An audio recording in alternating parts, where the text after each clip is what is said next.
जय जय स्वामी समर्थ. एकदा अक्कलकोटला दुष्काळ पडला. पावसाअभावी शेतातील पिके वाळू लागली. शेतकऱ्यांना चिंता वाटू लागली. ते स्वामींकडे गेले. त्यांनी स्वामींची प्रार्थना केली.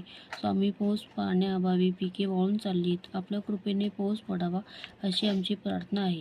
तेव्हा स्वामी म्हणाले, पर्जन्य सूक्त आणि रेणुका सहस्रनामाचे पाठ सुरू करा. स्वामींच्या सांगण्याप्रमाणे पर्जन्य सूक्त आणि रेणुका सहस्रनामाचे पाठ सुरू झाले. त्यानंतर 2-3 दिवसांनी स्वामी जेऊर नावाच्या गावी गेले.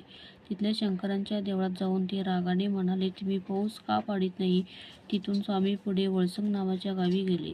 तिथल्या लोकांनाही स्वामींची प्रार्थना केली. तेव्हा स्वामी काही बोलले नाहीत, पण जवळच्या शंकराच्या देवळात गेले आणि रागारागाने म्हणाले, तुम्ही पाऊस का पाडीत नाही? तुम्हाला हरभरे हवेत का? एवढे म्हणून स्वामींनी हरभरे मागविले. ते हरभरे शंकर पार्वतीच्या मूर्तीवर उडवले. त्याचवेळी जोराचा वारा सुटला. आकाशात विजा चमकू लागल्या. थोड्याच वेळात मुसळधार पाऊस सुरू झाला. शेतकऱ्यांना फार आनंद झाला. सर्वांनी स्वामींचे पाय धरले.